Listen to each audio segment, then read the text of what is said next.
600 পাখা আছে জিব্রাইলের, ডান পাশে 300 পাখা, বাম পাশে 300 পাখা। পৃথিবীর সমস্ত পানি যদি জিব্রাইলের মাথায় ছেড়ে দেন, পানিগুলি পরে পরে পা পর্যন্ত আসবে, কিন্তু পানি শেষ হবে, জিব্রাইলের কদম পর্যন্ত আসতে পারবে না। এত বড় জিব্রাইল। 300 পাখা আছে। আল্লাহর দুনিয়া থেকে আসমানে যাইতে জিব্রাইলের 300 পাখা লাগে না। একটা পাখা দিয়ে একটা বাড়ি দিলে আসমান চলে যায়, একটা পাখা দিয়ে একটা বাড়ি দিলে জিব্রাইল আসমানে যায়। বাকি 599 পাখা কোনো কাজে লাগে না, ওটা ওইভাবে রেখে দিতে হয়। এই জিব্রাইল আল্লাহকে বলেন, আল্লাহ বেহেশত দেখবো। আল্লাহ বলেন যাও। জিব্রাইল উঠতে লাগলেন, 600 পাখা দিয়ে বাইরে দিতে লাগলেন। 600 পাখা দিয়ে বাড়ি দেয়। উঠতে উঠতে জিব্রাইল ক্লান্ত হয়ে গেলেন, একটা খুঁটি পাইলেন, খুঁটির পাশে বসে বললেন রব আর কত দূর আছে? আল্লাহ বলেন জিব্রাইল কেবলমাত্র একটা খুঁটিতে গেছো, আরো 72,000 খুঁটি এখনো বাকি আছে। এক চিৎকার মেরে বলেন আল্লাহু আকবার। এ নবীর উম্মত, খুবই মনোযোগ দিয়ে শুনিয়া যান, কথাগুলি অনেক বড় দামি। আহা, পৃথিবী থেকে একদিন আমরা সবাই কবরে চলে যাব, একেবারে খালি হাতে চলে যাব, শূন্য হাতে, কিছুই নিতে পারবো না। আমরা সবাই তো চলে যাওয়া লাগবে। অতএব কি নিতে হবে? আল্লাহ কোরআনে বলে দিলেন ইন্নাল্লাযীনা আমানু ওয়া আমিলুস সলিহাত। দুইটা জিনিস নিয়ে আসো, একটা ঈমান আর একটা আমল। ঈমান আর আমল, ঈমান আর আমল। এরপর আল্লাহ পাক বললেন ওয়াল আসরি ইন্নাল ইনসানা লাফি খুসরিন ইল্লাল্লাযীনা আমানু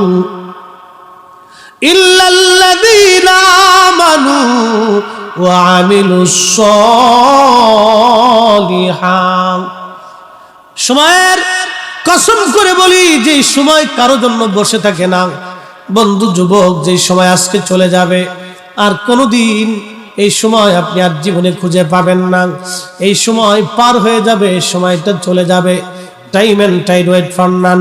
সময় এবং স্রোত এটা কারো জন্য বসে থাকে না, এটা চলে যেতেই থাকে, চলে যেতেই থাকে।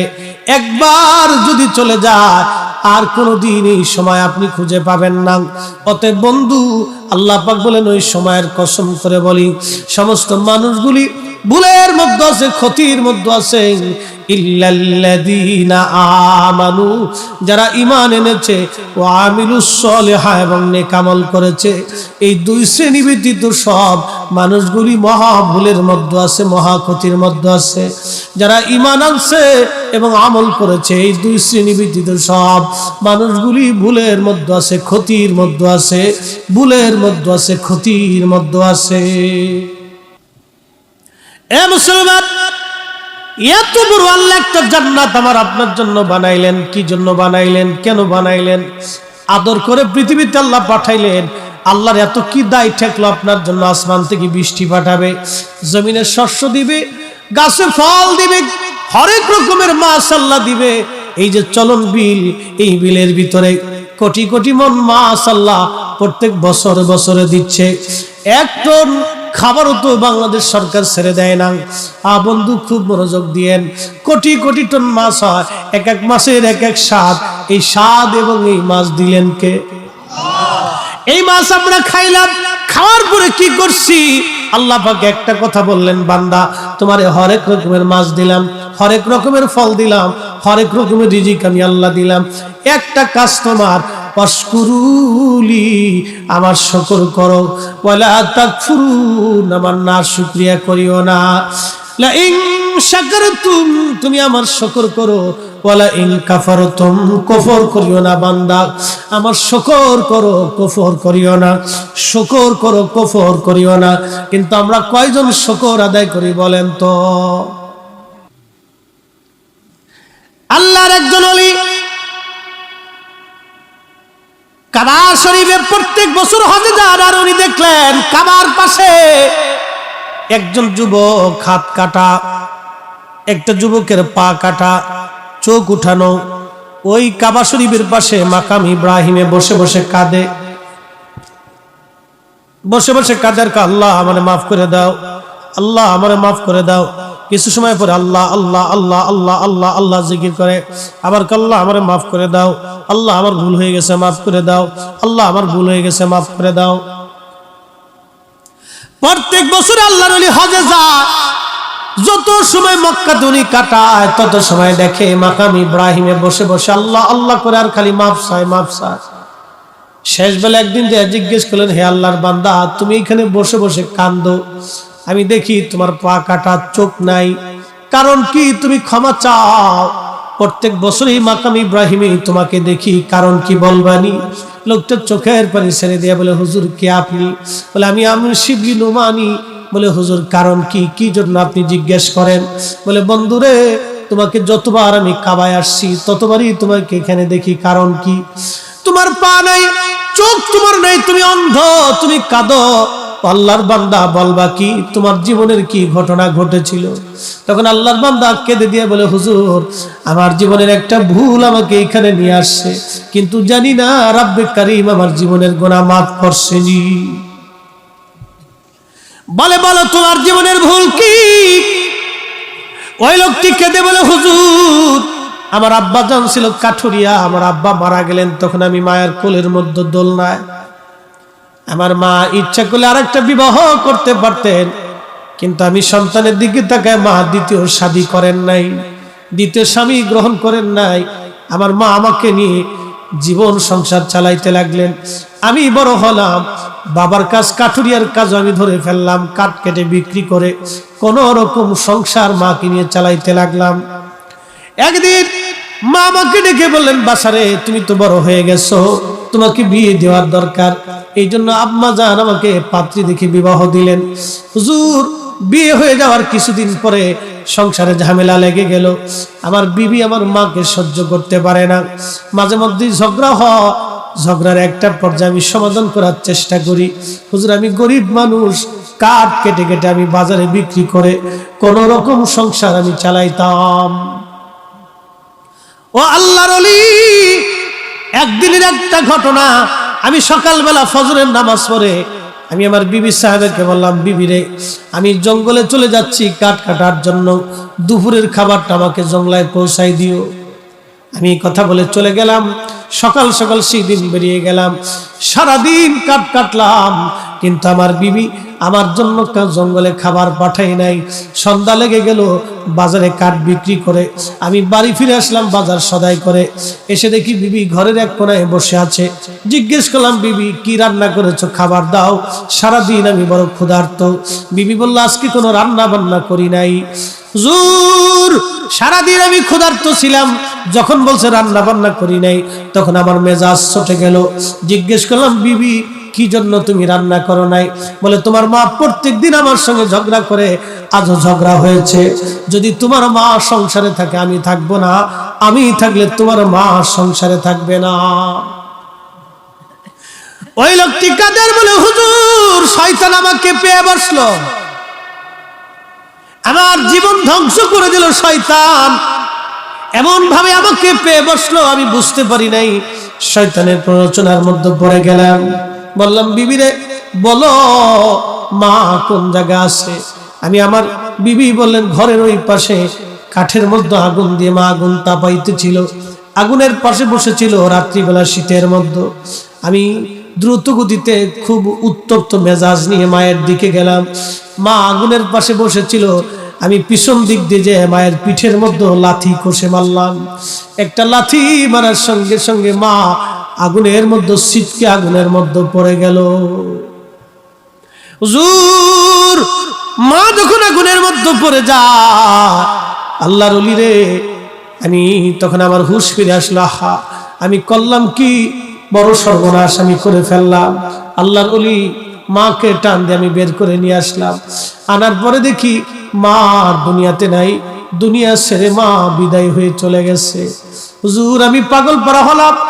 যেই জননী ছোট্টকাল থেকে আমাকে বড় করে তুললো, আজকে বিবির প্ররোচনায়, ক্ষুধার যন্ত্রণায়, আমি অভাবের তাড়নায় আজকে মাকে লাথি মেরে আগুনের মধ্যে ফেলে দিলাম। হুজুর বিশ্বাস করেন, আমি আমার মাকে জানাজা পড়াইলাম, কবরস্থ করলাম। কবরস্থ করার পরে আমি যেই বিবির প্ররোচনায় মাকে লাথি মেরেছিলাম, চিন্তা করলাম না এই বিবি আর ঘরে রাখবো না, বিবির সাথে আমার তালাক হয়ে গেল, সারাসারি হয়ে গেল। আমি বিবি জুদা করে দিলাম, তালাক মেরে দিলাম। হুজুর বিশ্বাস করেন, এরপরও আমার মন মানে না। চিন্তা করলাম না, তওবা আমার হয় নাই, এরপরও কি মালিক আমাকে মাফ করবেনি? বাড়ি চলে আসলাম, চিন্তা করলাম যে পা দিয়ে মাকে লাথি মেরেছিলাম, এই পা আর রাখবো না। এই পা আমি বেঁধে নিয়ে কোরাল দিয়ে নিজে হাতে পা কেটে ফেললাম।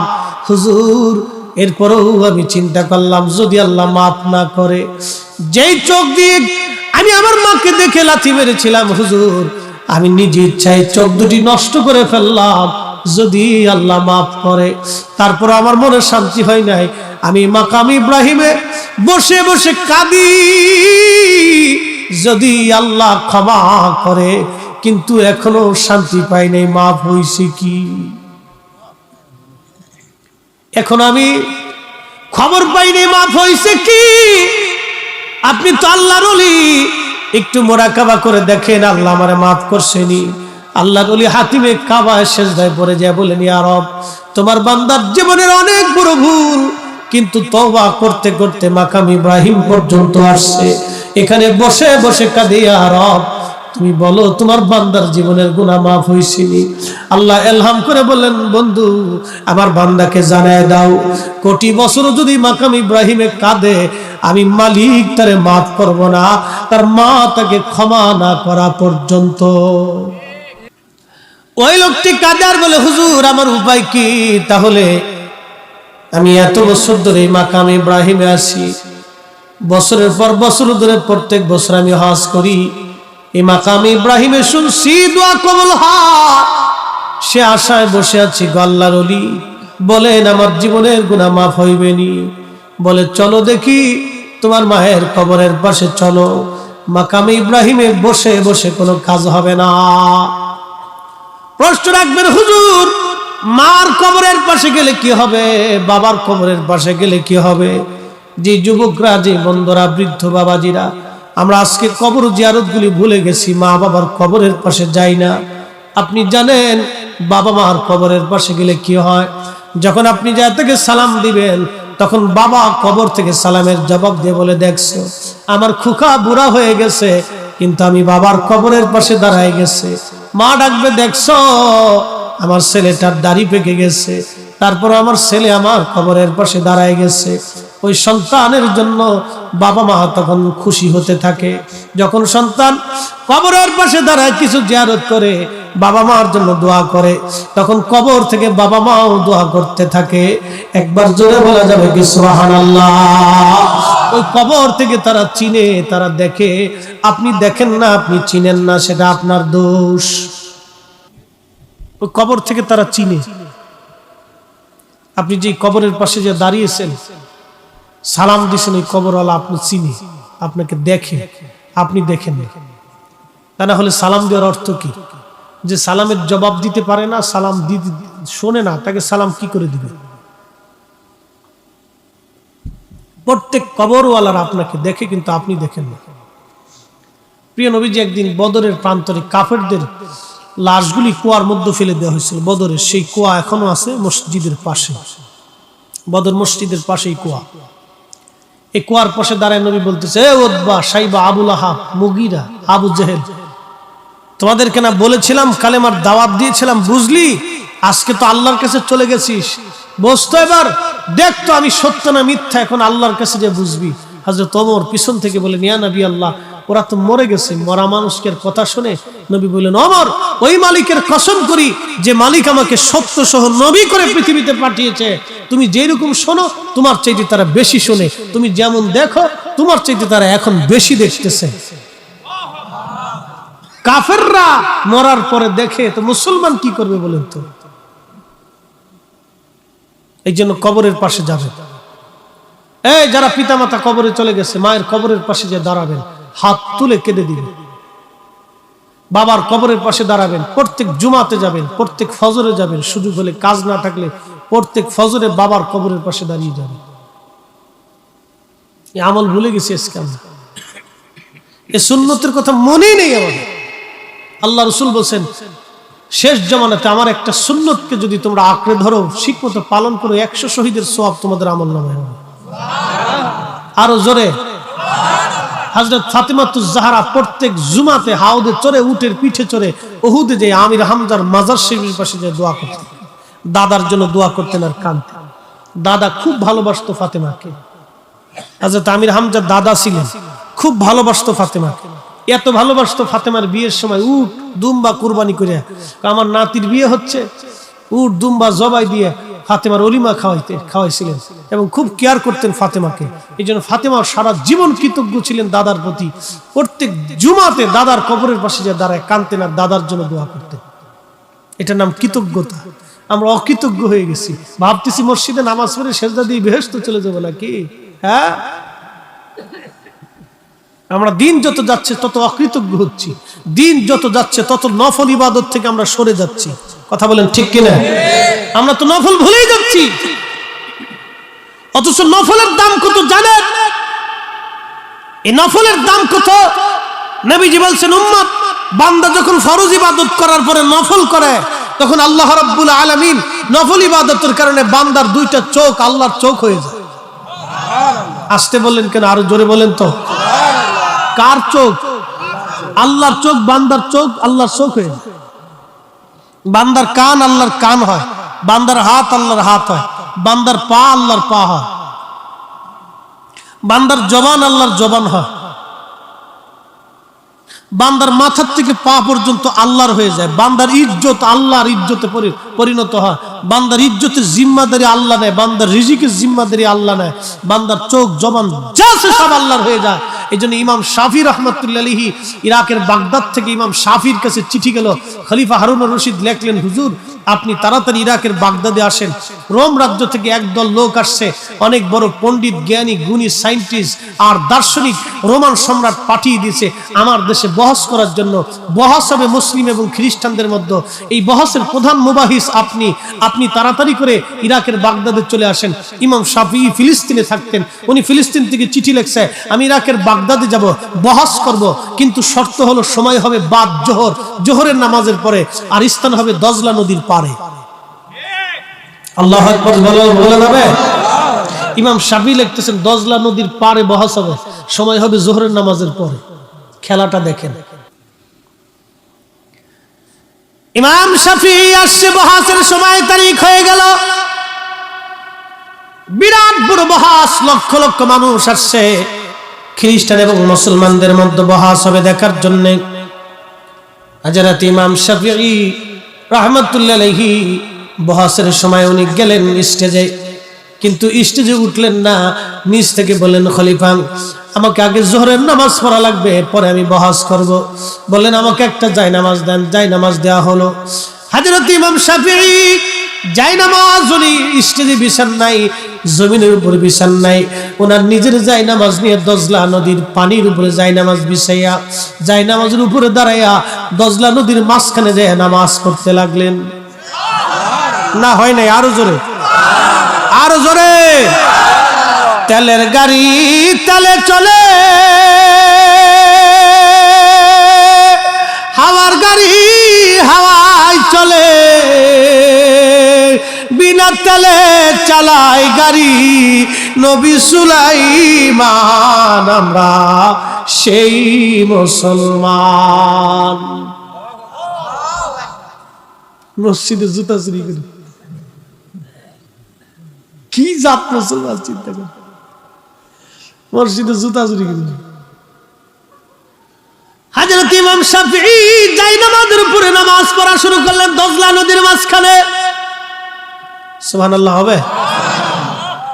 এরকম মুসলমান আছে না বগুড়াতে? শেরপুরে আছে না? যমুনা নদীর ভিতরে নামাজ পড়ে জায়নামাজ বিছিয়ে।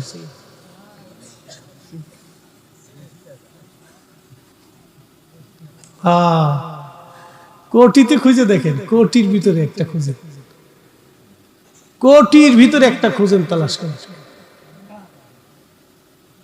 মুসলমানের পরাজিত হওয়ার কারণ কি জানেন? আগে কিছু মুসলমান ছিল, এই জন্য আল্লাহ বলছে ওয়ালতাকুম মিনকুম উম্মাতুন ইয়াদউনা ইলাল খায়র। আমার উম্মতের ভিতরে কিছু বান্দা হবে যারা মানুষকে আল্লাহর দিকে ডাকবে। আমিও ডাকি, আমার ওয়াজ আর খাজা মাইনুদ্দিন চিশতের ওয়াজ এক ওয়াজ। এই যে ওয়াজ করতেছি কাদের সামনে? আমি মুসলমানের সামনে ওয়াজ করতেছি। আর খাজা মাইনুদ্দিন চিশত যখন ওয়াজ করেছে তখন এদেশে কালেমার আওয়াজ দিলেই গা ছমছম করে উঠছে। এখনো পৃথিবীর বহু জায়গা মুসলমান মসজিদই বানাইতে পারে না। এই আধুনিক জমানাতে মুসলমান মসজিদ বানাইতে পারে না, মসজিদ বানাইতে পারে না, প্রকাশ্যে আজান দিতে পারে না। পৃথিবীর বহু জায়গা আছে, পৃথিবীর বহু জায়গা আছে মুসলমান আজানই দিতে পারে না। সেই কঠিন দুর্ভিদ্ধ কট্টর সনাতন ধর্মের মানুষের ভিতরে যিনি কালেমার দাওয়াত পৌঁছাই দিয়েছেন তিনি খাজা আজমের সানজারি। কথা বলেন ঠিক না বেঠিক? তিনি শাহজালাল ইয়ামানি মুজাররদি। আমরা তাদের অবদানকে ভুলে গেছি আজকে। নিজেদেরকে বিরাট বুজুর্গ ভাইবে একবারে বিরাট দাঈল আল্লাহ বানাইছি। বিরাট বড় দাঈল আল্লাহ, একবারে বিরাট কিছুই ওনাদের সমালোচনা করে। আল্লাহ বলেন, হে আমার বান্দা শুনে রাখো, আমার বান্দাদের ভিতরে এমন কিছু বান্দা হবে যারা মানুষকে আল্লাহর দিকে ডাকবে। আজকে আমি হাজার হাজার মানুষের সামনে ওয়াজ করি, আপনাদের সামনে বয়ান করলাম, কিন্তু আমি প্রত্যেকটা মুসলমানের সামনে কালেমার কথা বলছি। একদিন খাজা আজমেরি যখন কালেমার কথা বললেন তখন মুসলমানের ভিতরে বলেন নাই। সামনে ডানে বামে পিছনে যারা ছিল সব অবিশ্বাসী, অবিশ্বাসীদের মধ্যে কালেমার দাওয়াত তিনি পৌঁছাইলেন। একটা না রে, দুইটা না, এমন দাঈল আল্লাহ তারা ছিলেন। 1 কোটি মানুষ কালেমা পড়ে সেই দিন মুসলমান হয়ে গেল। একবার আওয়াজ তুলে জোরে বলা যাবে কি আল্লাহু আকবার? তেলের গাড়ি তেলে চলে, হাওয়ার গাড়ি হাওয়ায় চলে, বিনা তেলে চালাই গাড়ি নবী সুলাইমান। আমরা সেই মুসলমান। এই বগুড়াতে যারা কালেমার দাওয়াত নিয়ে এসেছিলেন তাদের অবস্থা কি বলেন তো? কেউ শহীদ হয়েছে, আল্লাহর ওলির মাজার মহাস্থানগড়ে আছে, এই শেরপুরে আছে, বাবা খুব মনোযোগ দিয়েন, রাজশাহীতে আছে, রংপুরে আছে, ওই নেত্রকোনাতে, ওই আপনার বাগেরহাটে, সিলেটের জমিনে, বাংলাদেশের প্রত্যন্ত অঞ্চল ঢাকা শহরের রাজধানীর মিরপুরের শাহরি বুগদাদি রহমাতুল্লাহ আলাইহি ঘুমিয়ে আছেন শত শত বছর আগ থেকে। এরা ছিল দাঈল আল্লাহ, আল্লাহর দিকে মানুষকে তারা ডেকেছে। তাদের জবানের ওয়াজের পাওয়ার এত পরিমাণে মজবুত ছিল, বলতে দেরি হতো, কালেমা গ্রহণ করতে মানুষ দেরি করতো না। ছুটে এসেছেন হযরতে শাহ মুস্তাফা আল বাগদাদি হুসাইনি রহমাতুল্লাহ আলাইহি। তিনি মৌলভীবাজারের শহরে ঘুমিয়ে আছেন। উনি বাঘের পিঠে চড়ে সিলেট থেকে মৌলভীবাজার আসলেন। অবিশ্বাসীরা এই দৃশ্যখানা দেখে হাজার হাজার মানুষ সাথে সাথে কালেমা পড়ে মুসলমান হলো। যেটা জঙ্গলের প্রাণী বাঘ পর্যন্ত যারা আনুগত্য মানে, এই লোকটা সাধারণ লোক হতে পারে না, নিশ্চয় তিনি কামলিওয়া, তিনি নিশ্চয় আল্লাহ বলা, আল্লাহর বুজুর্গ বান্দা, আল্লাহর প্রিয় বান্দা। আল্লাহর জবান তার জবান হয়ে যায়, বান্দার চোখ আল্লাহর চোখ হয়, বান্দার কান আল্লাহর কান হয়, বান্দার হাত আল্লাহর হাত হয়ে যায়, বান্দার মাথা থেকে পা পর্যন্ত আল্লাহর হয়ে যায়। এই জন্য আল্লাহর ওলিদের সঙ্গে যারা হয় তাদের দুনিয়াও চিন্তা নাই, আখিরাতেও চিন্তা নাই। কথা বলেন ঠিক কিনা? মেহসর এই কোরআন শরীফ মানেননি আপনারা? এখানে কি কোনো সন্দেহ টন্দেহ মনে হয় আছে নাকি? ভুল টুল আছে মনে হয়? এখানে আল্লাহ বলছেন আলা, সাবধান, ইন্না, নিশ্চয়, আউলিয়া আল্লাহ, আমার ওলি শকর, লা খাউফুন, কোনো ভয় নাই, ওয়ালা হুম ইয়াহজানুন, চিন্তাও নেই। আরো জোরে কোন? ভুল ত্রুটি আছে, সন্দেহ আছে, তাদের ভয় নাই, ফয়সালা কার? হ্যাঁ, ইমাম শাফঈ জায়নামাজ বিছিয়ে দিলেন দজলা নদীর উপরে। পানি কি আমি ফরিদি সাহেব মনে খাতির করছে নাকি? একদিন পদ্মা নদী দিয়ে পার হচ্ছি, তখন ব্রিজ হয়নি, পদ্মা সেতু হয়নি। ওই যে মা ঘাটে একবার লঞ্চ ডুবে বহু মানুষ মারা গেছে, তার 15 দিন পরে ওই ঘাট দিয়ে যাইতেছি, তো নদীর ভিতরে যাওয়ার পরে তুফান শুরু হয়েছে। তো পদ্মা নদীর তুফান তো খুব মারাত্মক তুফান। লঞ্চের ভিতরে যা আছে সব কাঁদে, আল্লাহ বাঁচাও, আল্লাহ বাঁচাও, আল্লাহ বাঁচাও, বেডা বেডি সেরা সেরি টোনা টোনা বুড়া জুয়ান সব কাঁদে, আল্লাহ বাঁচাও। যখন লঞ্চ ঘাটে ফিরলো তখন সারেং এইভাবে ধরছে, কেউ কাজ করে ধরছে, কেউ সোজা করে ধরছে। এরপর আল্লাহটা ভুলে গেছে। আমি কি উড়ে পোল্ট্রি বাস এতক্ষণ শিক্ষার পাশে আল্লাহ বাসাও, এখন জ্বর চলে গেছে, আমাকে সারেং এইভাবে ধরছিল, এইভাবে ধরছে, এইভাবে ধরছে। আমি কি ওরে বাঙালি একটা খাড়ার উপরে পোল্ট্রি মেরে দিচ্ছি, চিন্তা করতে পারছেন? মুহূর্তের মধ্যে পোল্ট্রি মেরে দিচ্ছি।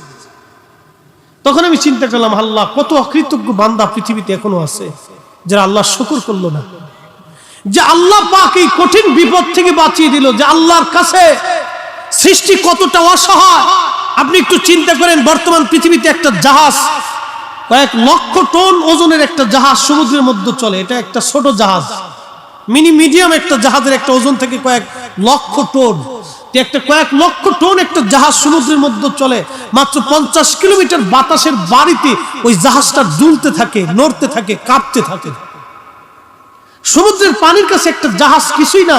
তাহলে আপনি একটু চিন্তা করেন তো, সেই দুর্ভেদ্যের জামানায় কাঠের জাহাজে করে এই আল্লাহর ওলিরা এসে, এই আল্লাহর প্রিয় বান্দারা এসে পৃথিবীর বিভিন্ন জায়গা থেকে, আরব দেশ থেকে এসে এসে এসে এসে তারা মানুষের কাছে কালেমার দাওয়াত দিছে। তারা কত বড় দায়ী আল্লাহ ছিল, আর আমরা পয়সা না দিলে টেহে ওয়াজি আইনি। এই আসতে ঠিক করলেন কে? জোরে কইতে হবে। এটা আত্মসমালোচনা, আমাদের কথা আগে বলতে হবে। কিন্তু আইসে স্টেজ উঠে বড় বুলি দিয়ে দিতেছি, একবারে সব বেদাত বানাই ফেলেছি, একবারে সব বেদাত বানাইছি, হারাম বানাইছি, সব জাহান্নামে পাঠাই দিয়ে দিচ্ছি একবারে। এবার আপনাদেরকে একটা কথা বলি, আগে আমাদের দেশে মিলাদ হইতো না? গ্রামে গ্রামে মিলাদ হইতো নি? মিলাদ কেন হইতো, কি জন্য, মিলাদের গুরুত্ব কি একটু বুঝাই। এটা পালন করেন না করেন সেটা আপনাদের বিষয়, আগে বুঝাইতেছি। মিলাদ হওয়ার পরে আপনাদের বগুড়াতেই ছিল এই কলার পাতা। কিসের পাতা খাইতেন? কলার পাতা, চিন্নি খাইতেন, খিচুড়ি খাইতেন। এটা আমরা ফরিদপুর ছিল। এখন তো ভাই কত আত্মধনিক হয়ে গেছে, সিস্টেম চেঞ্জ হয়ে গেছে, কলার পাতাটা তাদের পড়াতে নাই। এই কলার পাতা আপনারা মিলাদ হইতো। ফজিলাত আমি হালাল হারাম পরে মাসালা আসতেছে, আগে বুঝাই। আব্দুর রহিমের বাড়িতে মিলাদের দাওয়াত দিছে, তো এই গ্রামের সবাই মিলাদে গেছে। রহিম চিন্তা করলো, আমার বাড়িতে মেহমান আসতেছে, তো কিছু মেহমানদারি করা লাগবে, তো খিচুড়ি পাকাইছে, কিছু মিষ্টান্ন পাকাইছে। এখন আপনারা বলেন, 10 জনে মিলে যখন একসাথে খাবার খাইলেন, মহব্বত বাড়লো না কমলো? আচ্ছা, রহিম যে সবাই দাওয়াত করে আপনার জন্য মেহমানদারি ব্যবস্থা করছে, রহিম যে আপনাদেরকে দাওয়াত করে খাওয়াইলো, রহিমের রিজিক কি কমলো না বাড়লো? বাড়লো। আচ্ছা, এই যে আপনারা খাবার খাইলেন, খাবার খাওয়ার পরে চলে আসলেন, এখন রহিমের প্রতি আপনাদের মহব্বত বাড়লো না কমলো? কেন? রহিমের বাড়ি আমি একবেলা খাবার খাইছি, যদিও রিজিকের মালিক আল্লাহ, কিন্তু খাওয়াইছে রহিম আপনাকে। রহিমের প্রতি আপনার কি বাড়ছে? মহব্বত বাড়ছে। এই যে আদান প্রদান, এক জায়গায় বসা এবং খাওয়া, এই যে দোয়া করা, এটা একটা মহব্বত পরিধি হয়, বাড়ে, ভালোবাসা বাড়ে। এটা সমাজের ভিতরে, গ্রামের ভিতরে মহব্বতটা বাড়ে, এটা কমে না, এটা বাড়তে থাকে। মানুষের ঘরে অভাব ছিল, কিন্তু আগে মানুষের মহব্বত ছিল। একজন লোক অসুস্থ হইলে তাকে সেবা দেওয়ার জন্য মানুষ পাগল হয়ে গেছে, এখন রাস্তায় পড়ে থাকলেও কেউ ধরতে চায় না। বাপ, আমরা শহরে চলি, বিভিন্ন জায়গায় চলি, দেখি পড়ে রয়েছে অ্যাক্সিডেন্টে, মানুষ হাসতেছে, হাঁটতেছে, চলতেছে, ধরতে চায় না। কি এক মুসিবতের জমানাতে পড়ছে আপনি জানেন? কত কঠিন জমানাতে। হসপিটালে গেছেন, কিছু কিছু দালাল আছে হসপিটালে, কানে কানে এসে 500 টাকা দেন, ভালো একটা সিট দিতেছি। কথা কন না কেন? খারাপ বলতেছি? তাহলে বুঝেন তো কোন পর্যায়ে আমরা গেছি, আমাদের পর্যায়টা কোন পর্যায়ে গেছি, তাহলে বুঝেন। মানুষ হইয়া ভবেতে আসিয়া মানুষের করিলাম কি? দাইল আল্লাহ কারা ছিল রে, কারা ছিল? এইভাবে সারা পৃথিবীতে কালেমার দাওয়াত তারা পৌঁছাইলো। চট্টগ্রামে আসলেন হযরত বদর রহমাতুল্লাহ আলাইহি। বদর ওলি রহমাতুল্লাহ আলাইহি বলা হয় চট্টগ্রামে আজ থেকে 700 বছর আগে এসেছিলেন। আপনি কল্পনা করবেন, জঙ্গলের দেশে, যে দেশের মানুষ 700 বছর আগে জঙ্গলে বাস করত, এখানে হযরত বদর এসে কালেমার দাওয়াত পৌঁছাই দিলেন। আজকে সারা চট্টগ্রামে লক্ষ লক্ষ মুসলমান, হাজার হাজার মসজিদে আজান হচ্ছে। ওই পাহাড়ে খাগড়াছড়ি, বান্দরবনে আজান হয়, কাদের অবদান? এই আল্লাহর কিছু ওলি ছিলেন যারা দাঈ আল্লাহ হিসেবে দুনিয়ায় এসে কালিমার দাওয়াত দিয়ে ঘুমিয়ে গেছেন, তাদের বিরাট বড় অবদান। কথা বলেন ঠিক না বেঠে? আল্লাহ তাদের প্রতি কবুল করুন, আওয়াজ তুলে বলেন আমিন। ও নবীর উম্মত, খুবই মনোযোগ। হাজরাতে ইমাম শাফিঈ যাই নামাজ বিছিয়ে নামাজ পড়তে লাগলেন। তিনি দজলা নদীর পানির উপরে। একটু কল্পনা করতে পারবেন, আমি ফরিদি সাহেব এই যে 14 বছর ধরে ওয়াজ করি, 20টা বছর মাদ্রাসায় পড়াশোনা করেছি, 22 বছর লেগেছে মাদ্রাসায় পড়ে মুফতি হওয়া পর্যন্ত। 22টা বছর পার হয়ে গেল আমার জীবনের। 14 বছর ধরে ওয়াজ নসিহত আমি চালিয়ে যাচ্ছি। চিন্তা করেন, জীবনের প্রায় 40 বছর পার হয়ে যাচ্ছে। 40টা বছর পার হলো, 22টা বছর আমি পরিশ্রম করেছি একটা সার্টিফিকেটের জন্য। এই সার্টিফিকেটের নাম হলো মুফতি বা আমি কামিল পাশের একটা সার্টিফিকেট। এই একটা সার্টিফিকেটের জন্য আমার 22 বছর পরিশ্রম করা লাগলো। কিন্তু মাঝে মধ্যে নিজেকে ধিক্কার দিয়ে বলি, ফরিদি 22 বছরে একটা সার্টিফিকেট পাইলা, কিন্তু 22 বছর যদি আল্লাহ পাওয়ার জন্য তুমি চেষ্টা করতা, তাহলে অন্তত হলো আল্লাহ পাওয়ার একটা রাস্তা হয়ে যাইতো। কথা বলেন ঠিক কিনা? এই 22 বছর ধরে তুমি আল্লাহ পাওয়ার চিন্তা করলাম না, খালি সার্টিফিকেটের পিছনে দৌড়াইলাম। এখন ওয়াজ নসিহত করতেছি, খালি পয়সার পিছনে দৌড়াইলাম, দুনিয়ার পিছনে দৌড়াইলাম। মাঝে মধ্যে নিজেকে আফসোস করে বলি, দুনিয়ার পিছনে দৌড়াইয়া সবকিছু হারাইলাম, কিছুই তো খুঁজে পাইলাম না। কিন্তু ইমাম শাফিঈ দজলা নদীর পানির উপরে যায় নামাজ বিছিয়ে নামাজ পড়া শুরু করলেন। এমন কিছু আল্লাহর প্রিয় ওলিরা জমিনের মধ্যে ছিলেন বিদায় মুসলমান এখনো মাথা উঁচু করে দাঁড়ায় রয়েছে, নতুবা আমরা পিঠে আর চামড়া পর্যন্ত তুলে ফেলে দেওয়া হতো। কথা বলেন না কেন, ঠিক না বেঠে? আমরা ভুলে গেছি অবদান, মনেই নেই, মনেই আমাদের নেই। ইমাম শাফিঈ পানির মধ্যে নামাজ পড়তেছে, লক্ষ লক্ষ মানুষ এই দৃশ্য দেখে হতবাক। করেটা কি? পানির উপরে নামাজ পড়তেছে। নামাজ শেষ, খ্রিস্টান যারা বহাস করতেছে এদেরকে ডাক দেখ, আয়, কে বহাস করবি? আয় তাড়াতাড়ি আয়। আমি ইমাম আবু ইদ্রিস আশ-শাফিঈ যাই নামাজ বিছিয়ে নদীর উপরে নামাজ পড়লাম। তোদের কলিজায় যদি বহাস করার সাহস থাকে, আমার এই দজলা নদীর মাঝখানে আজকে বহাস হবে, তোদের সাহস থাকলে আয়। খ্রিস্টান যিনি মিশনারি প্রধান ছিলেন, উনি করজোরে বললেন, হুজুর আমি কেন, 14 গোষ্ঠীর পক্ষেও সম্ভব না এই দজলা নদীর মাঝখানে যাই আপনার সাথে বহাস করা। না সুবহানাল্লাহ, মনে হইতেছে সুবহানাল্লাহ বুড়ো হয়ে গেছি। একসাথে জোরে বলেন সুবহানাল্লাহ। শক্তি কে দিছে? লা খাউফুন কে বলছে? ওয়ালা হুম ইয়াহজানুন কে বলছে? লাহুমুল বুশরা ফিল হায়াতিদ দুনিয়া ওয়া ফিল আখিরাহ কে বলছে? দুনিয়াতে সুসংবাদ, আখিরাতে সুসংবাদ আল্লাহ বলে দিয়েছে, কোনো চিন্তা নেই। আল্লাহ আরো বলছেন, ওয়া ইন সাআলানি, চাইতে দেরি হবে, আসতে দেরি হবে না। ওয়া ইন সাআলানি লাউতিয়ান্নাহু, আমি মালিকের কাছে চাবে তো সাথে সাথে যাবে। আর জোরে বলেন আল্লাহু আকবার। এই জবান আমরা করতে পারছি? পারি নাই ভাই, এই জবান আমাদের হয়নি। আগে আমাদের দেশে কিছু মুরব্বীরা ছিল, বাপ দোয়া কালাম বেশি জানতো না, এলাকায় মুন্সি সাহেব বলতো, ঠিক কিনা? নামাজ কালাম পড়াইতো, কিন্তু বড় আবেদ সালে জাহেদ ছিল। কিছু মুরব্বী দেখবেন ছিল এরকম, পুরে সর্বনাশ। কত আবেদ জাহেদ সালে ছিল জানেন? কিছু খুব পাক্কা মুসল্লি ছিল। হ্যাঁ, মা চাষিরা বলতো, তোর দাদার কাছ থেকে একটু পানি পরা নিয়ে আইতো, তো পানির বোতল দিয়ে দিছে। দাদার কাছে যা কইতাম, দাদা মুন্সি দাদা পানি চাইছে। মা কি হয়েছে? বলে পেট ব্যথা। আচ্ছা, কোট কাটারে খুলে কি জন্য পড়ছে, আর পানির মধ্যে ফু মারছে। যা তোর মাকে খাইতে বলিস। মা পানি খাইছে, পেট ব্যথা ভালো হয়ে গেছে। বর্তমানে একটু পেট ব্যথা হলে মহিলাকে নিয়ে যাওয়া লাগে ঢাক, বগুড়াতে শেরপুরে। বগুড়ার শেরপুরে নিয়ে যাওয়ার পরে ডাক্তার বলে একটু চেক আপ করে নিয়ে আসেন, রক্ত টেস্ট করা লাগবে, প্রস্রাব টেস্ট করা লাগবে, তারপরে ফ্যাটের ভিতরে আলট্রাসাউন্ড করা লাগবে, এরপরে আর কি কি আছে ইসিজি মিসিজি এইগুলো দিয়ে মোটামুটি 2-3 হাজার 4-5 হাজার খালি এই ইসিটিসি পিসিটিসি দিয়েছি। আস কি কথা কর না, বাজেট ভিজিট তো আরো আছে। এরপরে ইসিবিসি টিসিবিসি শেষ করার পরে এরপরে একটা প্রেসক্রিপশন দিল, দেন আরো 2500 টাকার ওষুধ, তা মোটামুটি 1010 টাকা চলে যায়। 10,000 টাকা নাই, খালি ঢুকলেই শেষ। কিন্তু এক ফুয়ে আল্লাহ রাব্বুল আলামিন ওই পানির ভিতরে ওই রোগের ঔষধ আল্লাহ বানাই দিচ্ছে। একসাথে জোরে বলেন আল্লাহু আকবার। কি জবানটা ছিল একটু চিন্তা করেন তো। কারণ আমরা ফু দিই, এই যে ফুয়াইতেছি কিন্তু কাজ হইতেছে না, কারণটা কি? এই যে ফু মারতেছি কাজ হয় না রে বাপ। কারণ হলো আগের মানুষের জবানের কেরাতের অশুদ্ধতা ছিল কিন্তু দিলের পরিশুদ্ধতা ছিল।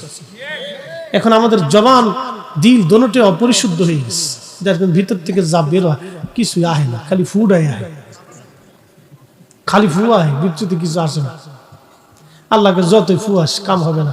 কারণ কি জানেন? আল্লাহ রাসূল বলছেন আমার উম্মত এমন একটা জমানা আসবে সুদের ভিতরে এমন ভাবে ঢুকে যাবে যে কেউ সুদ থেকে মুক্ত থাকবে না। বর্তমান বিশ্বিক ব্যাংকিং পদ্ধতিটা তার বাস্তব প্রমাণ। কেউ সুদ লেখে, কেউ সুদের সহযোগিতা করে, কেউ সুদ নেয়, কেউ বাধ্য হয়ে সুদ দেয়। সারা পৃথিবীতে একই অবস্থা। এমনকি যারা বলতেছে আমরা ইসলামিক রাষ্ট্র কায়েম করছি, কোরআনের বিধান চালু করছি, সৌদি আরবে এখান থেকে বাদ নেয়, তাকেও ব্যাংকিং নীতি পদ্ধতি অবলম্বন করে বিশ্ব ব্যাংকের সাথে অ্যাডজাস্ট হয়ে তাকে কাজ করতে হয়, কিচ্ছু করার নেই। উম্মত সুদের সাথে যুক্ত। ইমাম, মুসল্লি, খতিব, ওয়াজ, বক্তা, আলেম, উলামা, পীর, মাশাইখ, কৃষক, জেলে বন্ধু যা আছে সব এটার ভিতরে যুক্ত হয়ে গেছে। আল্লাহ রাসূল বলেছিলেন যা হয়ে গেছে তা। 72টা আলামত বলেছে, তার ভিতরে একটা আলামতের কথা বললাম, নবী যা বলেছে তাই হবে, যা বলেছে তাই হয়েছে। কথা বলেন ঠিক না ঠিক? পৃথিবী বুড়া কাল, শেষ হয়ে যাবে, এটার বুড়া কাল চলতেছে। ও নবীর উম্মত, হযরত ইমাম শাফিঈ রাহিমাহুল্লাহ ওনার কথা বলতেছিলাম। খ্রিস্টান মিশনারি বলল হুজুর আর বোঝার বাকি নাই, আর বোঝার বাকি নাই, আপনি তাড়াতাড়ি চলে আসেন গো। আমরা আর আপনার সাথে বহস মোনাজারার জন্য আসি নাই। বুঝ হয়ে গেছে যেই কালেমা, যেই কোরআন, যেই ঈমান আপনাকে যাই নামাজ বেশে নদীর উপরে পানির উপরে নামাজ পড়াইলো, আর বুঝার বাকি নাই গো হুজুর। তাড়াতাড়ি আসেন, ওই কালেমা পড়ে আমাদের মুসলমান বানাইয়া দেন। এরা সবাই কালেমা পড়ে সেই দিন মুসলমান হয়ে গেল। একবার আওয়াজ তুলে বলা যাবে কি মারহাবা? এই জন্য আপনাদেরকে বলি দুনিয়ার ভিতর থেকে দুইটা জিনিস নিয়ে যাওয়া লাগবে। ইল্লাল্লাযীনা আমানু ওয়া আমিলুস সালিহাত। একটা হলো নেক আমল, আর একটা হলো ঈমান। একটা ঈমান আর একটা আমল। ঈমান ও আমল, ঈমান ও আমল, ঈমান ও আমল, ঈমান ও আমল, ঈমান ও আমল। জিন্দেগি তোর যাইরে ফাঁকি দিয়া রে সোনার আদম, জিন্দেগি তো যায় ফাঁকি দিয়া। ও আদম রে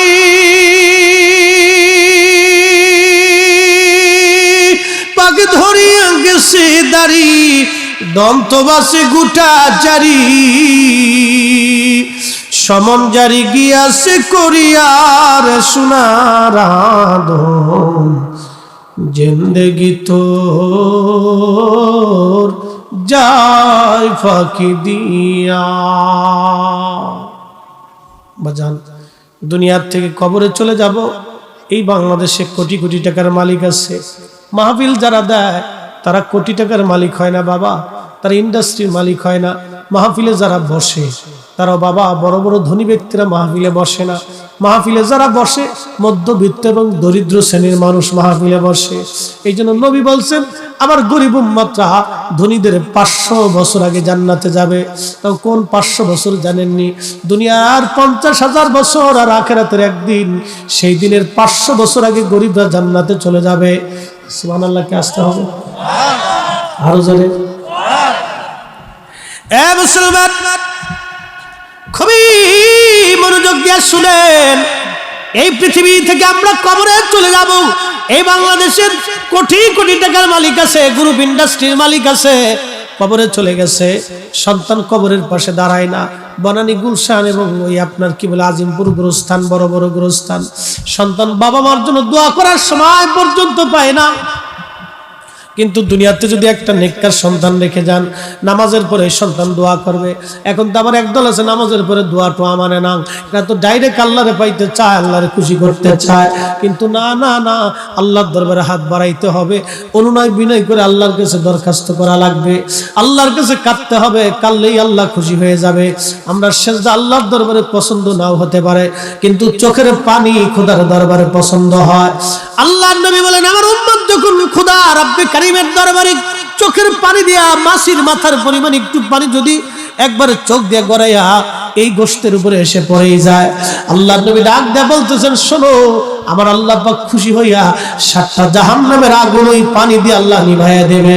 একবার জোরে বলা যাবে কি সুবহানাল্লাহ? চোখের পানির দাম আছে না নাই? অনেক দাম, অনেক দাম। এই দাম আমি বুঝাইতে পারতাম না। একটু মাছির মাথা পড়তে দেরি হবে, মাফ হইতে দেরি হবে। যে যাই বলুক, রব্বে কারীমের দরবারে হাত তুলে চোখের পানি ছেড়ে দিবে। এত বেদাতের ফতোয়া বোঝার দরকার নেই, বহুত বুঝছি আমরা, বুঝতে বুঝতে এই পর্যন্ত আসলাম। আহা, উম্মতের সর্বনাশ হয়ে যাচ্ছে। শয়তান খুব সুকৌশলে মুসলমানদেরকে ইস্তিগফার থেকে সরিয়ে দিচ্ছে, খুব সুকৌশলে সরিয়ে দিচ্ছে। কোন সময় বান্দাকে আল্লাহ কবুল করবে, ক্ষমা করবে, আমরা কেউ জানি না। কথা বলেন ঠিক কিনা? হ্যাঁ, খুব মনোযোগ দিন। পৃথিবী থেকে আমরা কবরে চলে যাব। করোনার ভিতরে বহু মানুষ মারা গেছে, বহু সন্তান বাবার কবরের পাশেও পর্যন্ত ভয়ে যায় নাই, জানাজাতেও যায় নাই। তাহলে এই সন্তান রেখে লাভ হবে কি? এরকম সন্তানের সাথে 2-4টা কুত্তা পালা ভালো। কথা খারাপ বলছি? কঠিন বিপদের সময় যদি সন্তানকে পাশের কাছে না পাওয়া যায়, তাহলে মেহেশ্বরের মাঠে কি হবে বলেন তো? এই জন্য কবরের পাশে সন্তানকে শিক্ষা দেবেন, নিজে হাতে করে আপনার বাবার কবরের পাশে আপনার ছেলেকে দাঁড়া করাই দিবেন। আপনার সন্তানকে দাঁড়া করে বলবেন, এটা তোমার দাদার কবর, জিয়ারত করো। ও জিয়ারত করবে। আপনি মরে যাওয়ার পরে আপনার নাতিকে হাত ধরে নিয়ে এসে বলবে, এটা তোমার দাদার কবর। কবরের পাশে দাঁড়িয়ে যাবে। মানুষ অসুস্থ হইলে কেউ যদি দেখতে যায় তো মানুষ খুব খুশি হয়। কবরে চলে গেলে কেউ যদি কবরের পাশে বান্দাকে দেখতে যায় তো কবরওয়ালা খুশি হয়। এত সহজ করে আর বুঝাইতে পারবো না। কবরওয়ালা খুশি হয়। পৃথিবী থেকে একদিন আমরা শূন্যে চলে যাব, একবারে খালি হাতে, কিছুই নেওয়ার সুযোগ নেই। বাদশাহ क्या फकीर हो, सबको एक ही ठिकाना। अल्लाह बोले, وأنفقوا مما رزقناكم من قبل أن يأتي أحدكم الموت।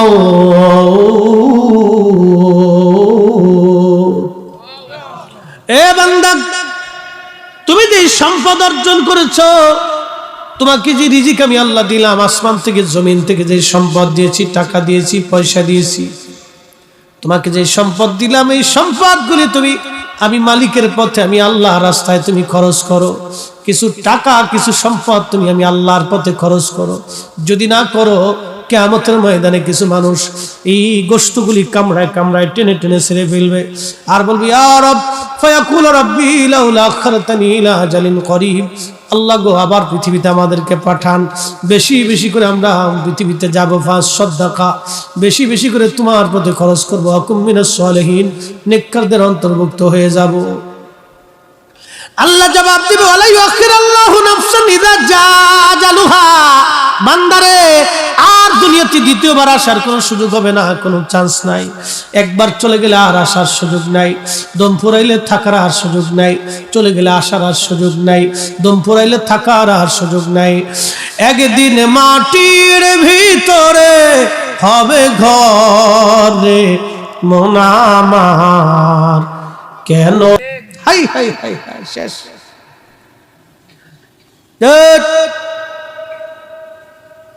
মেজাজ খুব মাঝে মধ্যে চড়া হয়ে যায় নাকি? কুল রাখতে হবে, ঠান্ডা। সব জায়গায় মেজাজ চড়া হলে হবে না। মা এমন একটা জিনিস, রব্বে কারীম জানিয়ে দিলেন, কিয়ামত পর্যন্ত যদি হায়াত হয়, মাকাম ইব্রাহিমে বসেও যদি কাঁদে, আমি আল্লাহ তাকে মাফ করব না। তার মা তাকে ক্ষমা না করা পর্যন্ত। মোরাকাবা থেকে উঠে জামার কলার ধরে বলতেছে, বেটা এখানে বসে কাঁদলে কাজ হবে না, তোর মায়ের কবরের পাশে যা, তুই যে ভুল করেছিস মাকাম ইব্রাহিমে বসে কাজ হবে না, যা তোর মায়ের কবরের কাছে যায় মাপ চাইতে থাক, দেখ তোর মা তোকে মাফ করে কিনা। যদি ওখান থেকে মাফ হয় তো আরশে আজিম থেকে মাফ হবে, নতুবা কোটি বছর কাঁদলেও তোর মাফ হবে না। এক বাক্যে শেষ। এরপরও যদি কারো পিতামাতার বাধ্য হতে মন চায় তো হবে না, অসুবিধা নেই, কিন্তু আল্লাহর আদালতে দাঁড়াইতেই হবে বাপ, এখান থেকে নিস্তার পাওয়ার কোনো সুযোগ নেই। মেহেশরে আল্লাহর সামনে দাঁড়াইতে হবে। ইন্না বাতশা রাব্বিকা লাশাদীদ, আল্লাহ বলেন আমার ধরাটা খুব শক্ত ধরা, ধরলে ছুটে পালিয়ে যাওয়ার কোনো সুযোগ নেই। এই জন্য কোরআনে আল্লাহ বলতেছে, ইয়া মা'শারাল জিন্নি ওয়াল ইনসি ইসতাতা'তুম আন তানফুযু মিন আকতার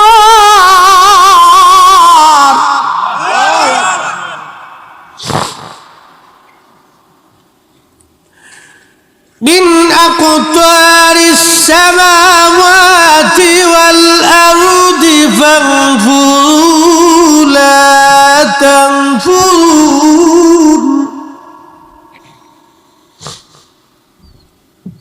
لا تنفذون إلا بسلطان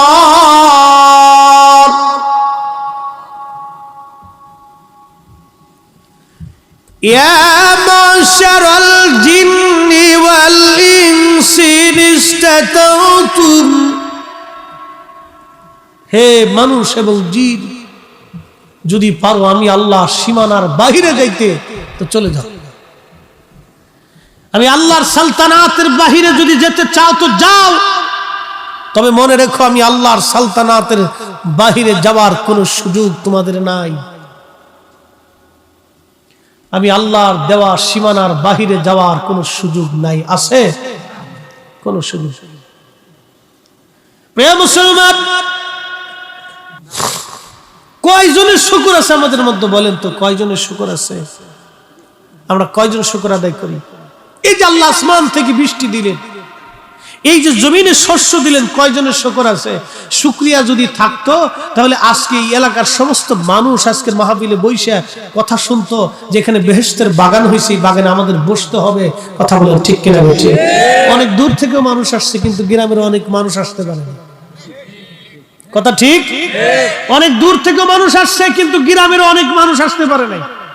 কেন? শুকরিয়া নাই, শুকর নেই, আল্লাহর প্রতি কৃতজ্ঞতা নেই। কৃতজ্ঞ হতে হবে। একটা বাবা 40 বছর সন্তানের পিছনে পরিশ্রম করে, একটা মা সন্তানের পিছনে 40 বছর ধরে পরিশ্রম করতে করতে মার জীবনের সব শেষ হয়ে যায়। আহা, এই মা জীবনের সব শেষ করে ফেলে সন্তানের পিছনে সময় ব্যয় করতে করতে, কিন্তু এই সন্তান যখন বড় হয় তখন এই সন্তান মায়ের সাথে বেঈমানি করে, বাবার সাথে বেঈমানি করে। যখন বাবা মার সাথে বেঈমানি করে, আমার আল্লাহ রাব্বুল কারীম তখন বলে দিলেন, হে বান্দা, হে বান্দা, কাযা রাব্বুকা আল্লা তা'বুদু ইল্লা ইয়াহু ওয়া বিল ওয়ালিদাইনি ইহসানা। আমার বন্দেগী করো, আমার গোলামি করো, বান্দারের সাবধান সাবধান, তোমার পিতামাতার সাথে তুমি ইহসান করো, সুন্দর আচরণ করো। কিন্তু সন্তান যখন বয়স হয়ে যায়, বাবা মার সাথে বেঈমানি করে বসে। বহু সন্তান আছে বেঈমানি করে। যখন বেঈমানি করলো তখন বেজার হয়ে যায় কে? একসাথে বলেন তো, কে বেজার হয়? আল্লাহ বেজার হয়। একটা ঘটনা আপনাদেরকে শুনি। এই যে শুকর, কৃতজ্ঞতা, বাংলায় বলে কৃতজ্ঞতা। আপনি একটা লোকের উপকার করছেন, এটা একটা মানে আপনার উপকার করছেন, সে আপনার প্রতি কৃতজ্ঞ হওয়া উচিত। মনোযোগ দিন। আমাদের দেশে কিছু মানুষ আছে খুব দাওয়াত করে খাওয়াইছেন, খাওয়ানোর পরে ডাইলি লবণ কম হয়েছে, গোশতে একটু মশলা কম হয়েছে, ও খাইতে যাওয়ার সময় কমেছে, ধুর খাবার টাবার তো ভালো দিছিল কিন্তু গোশত ভালো হয়েছে না, ডাইলি লবণ কম হয়েছে। আবার কাউরে যদি খাবার একটু কম দিয়ে বসেন, তাহলে পরে যাওয়ার সময় দাওয়াত দিছে, খাবার দিতে পারে নাই, তো দাওয়াত দিল কে? আর খাবার দিতে পারলো না, তার দাওয়াত দেওয়ার দরকার কি? এরকম কিছু মানুষ আছে খাবার নিয়ে সমালোচনা করে, এগুলো কুত্তার চাইতেও খারাপ। কথা খারাপ বলছি? একটা লোক আপনাকে দাওয়াত দিছে, সে সর্বাত্মক চেষ্টা করছে আপনাকে ভালো খাওয়ানোর জন্য, আপনার পাতে যা দিছে ওইটা খাইয়ে আপনি আল্লাহর দরবারে শুকর করতে হবে, আল্লাহ তুমি আমার জন্য যা বরাদ্দ করছো রিজিক আমি খাইছি, তোমার বান্দা আমারে খাওয়াইছে, সে চেষ্টা করছে, তুমি আরো তার বেশি করে খাওয়ানোর তৌফিক দাও। আমাদের দরকার ছিল তার জন্য দোয়া করা, আল্লাহর শুকর করে, এটা না করে আমরা সমালোচনা করতেছি, তার মানে কুত্তাও ফেল হয়ে গেছে। এটা নাম হলো অকৃতজ্ঞতা। ও জান্নাত কে বানাইছে? আল্লাহ। কাদের লাগে? সুদ খাইলে খুব দিবে আল্লাহ নাকি? খুব আল্লাহ একবার বেহেশত দিবে। এত বড় একটা আল্লাহ জান্নাত বানাইছে, কত বড় জান্নাত চিন্তা করতে পারছে। উড়তে উড়তে ক্লান্ত হয়ে গেছে জিবরাইল। পৃথিবী থেকে আসমানে যাইতে জিবরাইলের একটা পাখার একবারই যথেষ্ট। এটা কত বড় জান্নাত একটু কল্পনা করেন তো। আল্লাহ আপনাকে দিবে, এমনি দিয়ে দিবে, ভাবতেছেন ঘুমায় ঘুমায় পেয়ে যাবেন। আমার দেশে কিছু ভাইরা লাইলাতুল বরাতেও ঘুমায়। কি কথা কন না কেন? ওকে ঘুমানো অসুবিধা নেই, না করলেও চল, চলতে থাকুক, অসুবিধা কি? চালাইতে থাকেন মেশিন, না করলেও চলে। বাস দেশে তো বহুত আসছে না করলেও চলে। এখন একটা কথা বের হয়েছে না করলেও চলে। এটা আল্লাহর কথা না, এটা শয়তানের কথা। আর আল্লাহ কোরআনে কি বলছে? فَمَن يَعْمَلْ مِثْقَالَ ذَرَّةٍ خَيْرًا يَرَهُ। তুমি যদি অনুপরিমাণ নেকের কাজ করো, আমি আল্লাহ বেনিফিট তোমাকে দেব। একসাথে বলেন তো সুবহানাল্লাহ। আজকের মাহফিলে বইছেন, নেকি হবে? কথা বলেন হবে? যদি ফজরের নামাজ না পড়েন না হবে, এটা ভুল ধারণা। ফজরের নামাজ না পড়লেও আপনার আমল নামায় নেকি হবে, এটা কোরআন মিথ্যা হবে। ফজরের নামাজ না পড়লে আপনার আমল নামাতে কবিরা গুনাহের গুনাহ লেখা হবে, কিন্তু মাহফিল যত সময় পর্যন্ত শুনবেন তত সময় নেকি লেখা হবে। এটা হলো কোরআনের ফয়সালা। আপনি যা করবেন তার বেনিফিট পাবেন। যতটুকুন মাহফিলে বসে থাকবেন ততটুকুন নেকি পাবেন, কিন্তু ফজর না পড়লে কবিরা গুনাহ হবে, এটাও আবার পেয়ে যাবে, এটাও পাবে। فَمَن يَعْمَلْ مِثْقَالَ ذَرَّةٍ خَيْرًا يَرَهُ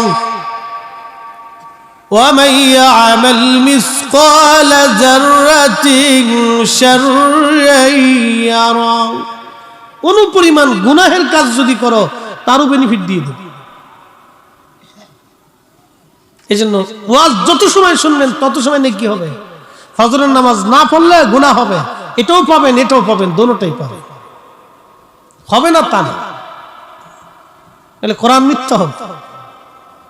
এটা ফয়সালা মালিকের, আমার না। আপনি 1 টাকা দান করলে 1 টাকার সওয়াব পাবেন। 36 কোটি যদি সুদ খান তো 36 কোটি টাকার সুদের গুনাহ। যে দান করছেন 1 টাকা যদি হালাল হয় তাহলে নেকি পাবেন, আর যদি সুদের টাকা দিয়ে দেন তাহলে আর কিছু পাবেন না। তাহলে হলে কিছু নাই, কারণ ওই টাকা আপনার না, ওই টাকা সুদের টাকা। এই জন্য আপনি কিচ্ছু পাবেন। কয়দিন আগে বাপ আমাদের দেশে ডিমের দাম বাড়লো, কি কথা ঠিক কিনা? আচ্ছা, মুরগায় কি হরতাল ডাকছিল? ডিমের দাম বাড়লো কেন? গত রাত্রিবেলা যে মুরগায় ডিম পারছে, আজকে রাত্রিবেলা সে মুরগায় ডিম দিতেছে, পরের রাত্রিও সেই মুরগায় ডিম দিল, তার 3 দিন আগের রাত্রি একই মুরগা ডিম দিল। তো ডিমের দাম বাড়লো কেন? কিছু মানুষ ব্যবসায়িকরা বড় সিন্ডিকেট করিয়া আমার দেশের মানুষের পকেট থেকে কোটি কোটি টাকা হাতায় নিয়ে চলে গেল। রাতারাতি তারা কোটি কোটি টাকার মালিক হয়ে গেল। আচ্ছা, আপনারা বলেন, কোটি টাকার যে মালিক হয়ে গেছে, এখন প্রত্যেক বছরে যদি 2-3 বার ওমরায় যায় আর মোটামুটি হজ আদায় করে, হবে না?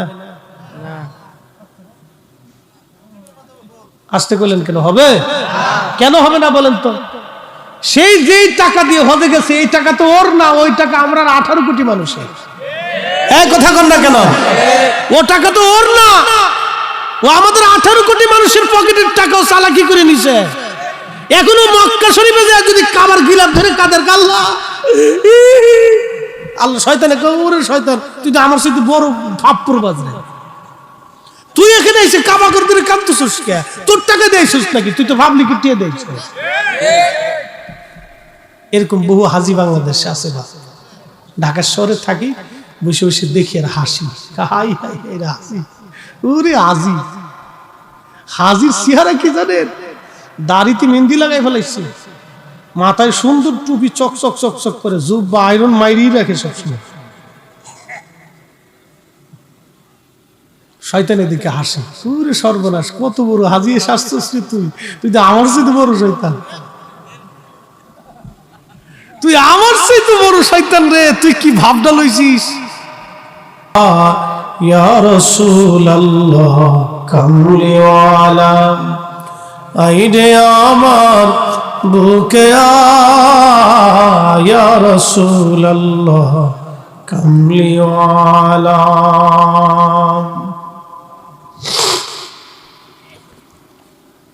বাঁশবাড়িয়া দক্ষিণ পাড়া জামে মসজিদ প্রাঙ্গণ, ইসলামী জলসার সম্মানিত সভাপতি হযরত মাওলানা আজমল হোসেন নাটোরী সাহেব, টুনিপাড়া দারুল উলুম নিজামিয়া মাদ্রাসার সম্মানিত শিক্ষক, সহ সভাপতি আলহাজ আহমদ আলী সাহেব, প্রধান অতিথি বীর মুক্তিযোদ্ধা আলহাজ মুজিবুর রহমান মজনু সাহেব, শেরপুর উপজেলা পরিষদের সম্মানিত চেয়ারম্যান হযরতুল আল্লামা মাওলানা সাইফুল ইসলাম সাহেব, আরবি প্রভাষক, ডোমনপুকুর কামিল মাদ্রাসা, আলহাজ মাওলানা মোহাম্মদ রইসউদ্দিন সাহেব, সহকারী মাওলানা আলতাদিঘি সিনিয়র ফাজিল মাদ্রাসা, সম্মানিত অতিথিবৃন্দ জনাব অ্যাডভোকেট গোলাম ফারুক সাহেব, জনাব মোহাম্মদ সুলতান মাহমুদ সাহেব, বরেণ্য অতিথি সাইফুল ইসলাম আব্দুল হান্নান সবুজ এবং আমিনুল হক আমিন সাহেব সহ সকল অতিথিবৃন্দ, এলাকার মুরব্বানি کرام, নাম জানা অজানা উপস্থিত রামশহর দরবার শরীফের সাহেবজাদা আমাদের মাঝে উপস্থিত হয়েছেন, সম্মানিত উলামায়ে হযরত, সম্মানিত মুরব্বানি کرام, কলিজার টুকরো যুবক ভাইরা, পর্দানশীল আমার সম্মানিত মা বোনেরা, সকলের প্রতি আন্তরিক অভিনন্দন, মোবারকবাদ, শুকর এবং সুজুদ আলিশান আসমানে আল্লাহর, যিনি অনেক মানুষের ভিড়ে আজকে আপনাকে আমাকে আজকের মাহফিলে আসার এবং বসার সুযোগ করে দিয়েছেন। বলেন আপনারা খুশি না বেজার? তাহলে আল্লাহ পাকের আলিশান আসমানে আমরা শুকর করে একসাথে বলি আলহামদুলিল্লাহ। পৃথিবী একদিন ধ্বংস হবে, এতে কি কোনো সন্দেহ আছে? আল্লাহ বলেন কুল্লু মান আলাইহা ফানিউ ওয়া ইয়াবকা ওয়াজহু রাব্বিকা যুল জালালি ওয়াল ইকরাম। পৃথিবীর সবকিছু একদিন লয় হবে, ক্ষয় হবে, ধ্বংস হবে, কিছুই থাকবে না, একমাত্র যিনি থাকবেন তিনি মালিক আল্লাহ। এরপর আল্লাহ বলেন ফাবি আইয়ি আলাই রাব্বিকুমা তুকাযিবান, হে মানুষ এবং জিন বলো আমি আল্লাহর কোন কোন নিয়ামতকে তুমি অস্বীকার করবে? এটা ধান খাচ্ছিল, কি খেচ্ছিল? ধান খেচ্ছিল না, এটা ধান খেচ্ছিল। আজকে এটা এখন কিসের বাগান? জোরে বলতে হবে বাবা। মোনাজাতের পরে কি আর বেহেশতের বাগান থাকবে? থাকবে না। বুলন্দ নসিব সে মানুষটির যে বাগানের ভিতরে সে বসতে পারল, বদনসিব সে মানুষটির যে ঘুরে ঘুরে চলে গেল কিন্তু ভিতরে আসতে পারল না। আল্লাহ রাব্বুল আলামিন এই মাহফিলটা এখন বেহেশতের বাগান আছে, মোনাজাতের পরে তার বাগান থাকবে না। এই মাহফিলটা আমার ভাইরা সাজিয়েছেন, ওলামা ইকরাম দাওয়াত করেছেন, তিনারা এসে তাকরীর করেছেন, আমি শেষ তাকরীরের জন্য বসে গেছি। আশেপাশে বহু মানুষ, আল্লাহ সবাইকে যেন মাহফিলে কবুল করেন, বলেন আমিন। আমরা দোয়া করি তাদের জন্য। বলছি পৃথিবী একদিন ক্ষয় হবে, যে জমিন দেখতেছেন এই জমিন একদিন ধ্বংস হবে, যে আসমান দেখেন এই আসমান একদিন ভেঙে পড়ে যাবে, অসংখ্য নক্ষত্ররাজি যা দেখেন এটা ভেঙে পড়ে যাবে। আমাদের আগে বহু মানুষ কবরে চলে গেছে, এখন আমাদের পালা।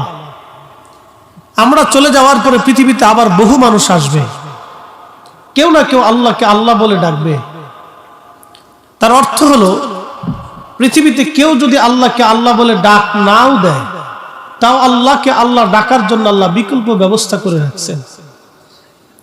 কোরআন শরীফ এই কোরআন সাক্ষী দিচ্ছে, আল্লাহ বলতেছেন ইউসাব্বিহু লিল্লাহি মা ফিস সামাওয়াতি ওয়া মা ফিল আরদ। আসমান ও জমিনের ভিতরে যাহা কিছু আছে সব আল্লাহ পাকের জিকির করে। আসমান ও জমিনের মধ্যে যা আছে সব জিকির করে আমার আল্লাহর, তাসবিহ পড়ে আমার আল্লাহর। আসমান ও জগৎ, জমিন ও জগতের ভিতরে যা আছে সব জিকির করে আমার আল্লাহর। আল্লাহ বলেন আলাম তারা আন্নাল্লাহা ইয়াসজুদু লাহু মান ফিস সামাওয়াতি ওয়া মান ফিল আরদ। নবী গো, আপনি কি দেখেন না আসমান ও জমিনের ভিতরে যা আছে সব আমি আল্লাহকে সেজদা দেয়? একবার জোরে বলা যাবে কি সুবহানাল্লাহ? আমার দিকে তাকায়, যে কুত্তা রাস্তা দিয়ে হাঁটে ও আল্লাহকে সেজদা দেয়, আপনি দেখেন না? যে শ্রীগালটা রাত্রিবেলা আপনার মুরগি চুরি করতে আসে ও আল্লাহকে সেজদা দেয়। যে বন্য প্রাণী, বনের পশু, সমুদ্রের মাছ, নদীর মাছ ও আল্লাহকে সেজদা দেয়, আপনি দেখেন না? আল্লাহ বলতেছেন আলাম তারা, ও নবী আপনি কি দেখেন না? আলাম তারা, আপনি কি লক্ষ্য করেন না আমি আল্লাহকে সবকিছু সেজদা দিচ্ছে? একসাথে জোরে বলা যাবে আল্লাহু আকবার। কিন্তু আমরা কি নিয়মিত আল্লাহকে সেজদা দেই? দেই না। আল্লাহ কোরআনে আরো বললেন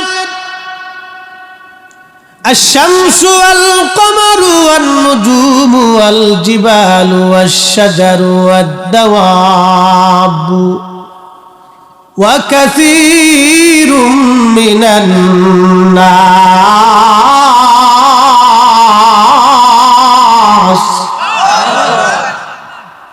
আল্লাহ কোরআনে বলতেছেন হাবিব, সূর্য আমি আল্লাহকে সেজদা দেই, চাঁদ আমি আল্লাহকে সেজদা দেই, আর নুজুম নক্ষত্র আমি আল্লাহকে সেজদা দেই, ওয়াল জিবাল পাহাড় আমি আল্লাহকে সেজদা দেই, ওয়াস শাজার সমস্ত গাছ আমি আল্লাহকে সেজদা দেই, ওয়াদ দাওয়াব জল স্থল সমস্ত প্রাণী আমি আল্লাহকে সেজদা দেই, ওয়া কাসীরুম মিনান নাস কিছু মানুষও আমি আল্লাহকে সেজদা দেই। খুব মনোযোগ দিয়ে এই কোরআন বলতেছে সূর্য আমি আল্লাহকে সেজদা দেই। বিজ্ঞান বলে সূর্য স্থির হয়ে থাকে, সূর্যের চারপাশে পৃথিবী ঘুরে, আর আল্লাহর কালাম বলতেছে সূর্য দাঁড়িয়ে থাকে না, আমাকে সেজদা দেয়। আরো জোরে, আরো জোরে। বিজ্ঞান মানেন না আল্লাহ মানেন? বিজ্ঞানের থিওরির ভিতরে ভুল আছে, কথা ঠিক? এখন সূর্য যে আল্লাহকে সেজদা দেয় এটা তো আপনি দেখেন না, আমিও দেখিনি, বিজ্ঞানও কখনো দেখেন না, কোরআন তো বলতেছে আল্লাহ সেজদা দেয় সূর্য। কে দেখবে? এই জন্য কে দেখবে এটা সাক্ষীর জন্য নবীকে আল্লাহ দেখাইলেন আলাম তারা, আপনি কি দেখেন না? এই জন্য রসুলের চোখ আর আমাদের চোখ এক চোখ না। কোরআন বুঝে না, সে কোরআন পড়বে কিন্তু বুঝবে না। কোরআনের দুইটি দিক থাকে, একটা জাহির আর একটা বাতিন। এই জন্য আল্লাহ বলছেন আলিফ লাম মিম আলিফ লাম রা ইয়াসিন তাহা আলিফ লাম রা। আজও পর্যন্ত এর অর্থ কেউ করতে পারে না।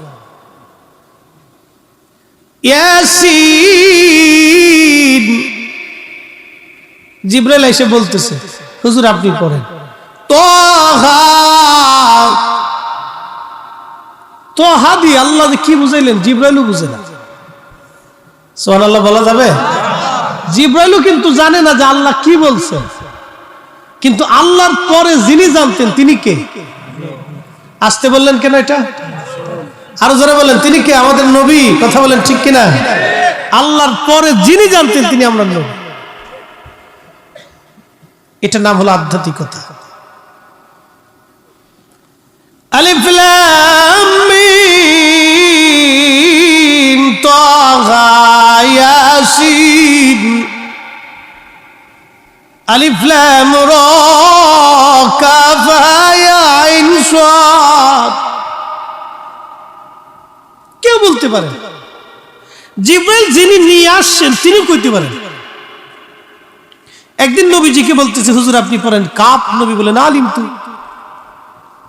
হা আলিম তু, ইয়া আলিম তু, সুয়াত আলিম তু। জিবরাইল বলে কাইফা আলিম তু ইয়া রাসূলুল্লাহ ওয়ালা আলাম।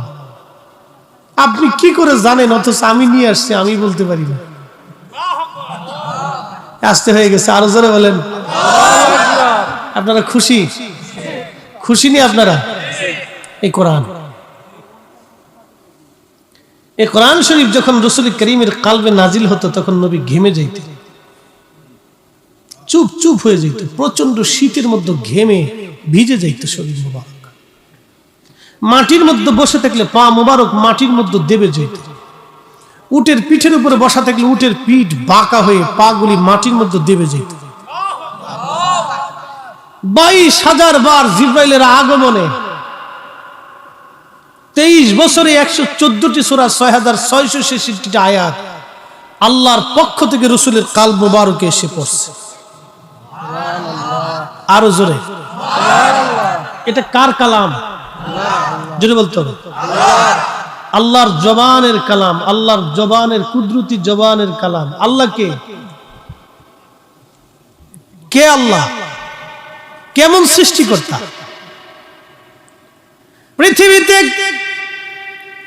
মানুষ আছে 800 কোটি, বর্তমান চোখ আছে বাবা 1600 কোটি।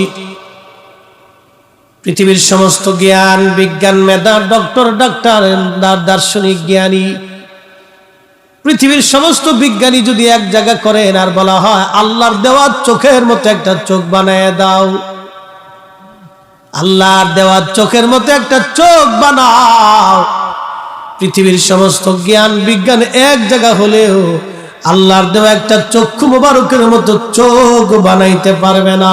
কথা বলেন ঠিক কিনা? তিনি কে? আল্লাহ। সেই আল্লাহর জবানের বাণী, তিনি সেই আল্লাহ। পৃথিবীর 13 লক্ষ পৃথিবীর সমান একটা সূর্য আল্লাহ বানাইলেন। তিনি সে আল্লাহ যিনি 13 লক্ষ পৃথিবীর সমান একটা সূর্য বানাইলেন। 13 লক্ষ পৃথিবী এক জায়গা করলে যত বড় হবে একটা সূর্য হবে বাপ তত বড়। 200 কোটি সূর্য এক জায়গা করলে যত বড় হবে একটা ব্ল্যাক হোল হবে তত বড়। 10,000 কোটি ব্ল্যাক হোলের মতো নক্ষত্র দিয়ে আমার আল্লাহ একটা মিল্কওয়ে মহাজগৎ আল্লাহ বানাইছেন। এই মহাবিশ্ব মিল্কওয়ের মতো আরেকটা মহাবিশ্ব আল্লাহ বানাইলেন, গ্যালাক্সি। এই গ্যালাক্সির মধ্যে আরো 10,000 কোটি নক্ষত্র আছে। মিল্কওয়ে এবং গ্যালাক্সির মতো মহা আসমানের মহাশূন্যে আমার আল্লাহ 10,000 কোটি মহাবিশ্ব আল্লাহ বানাইলেন।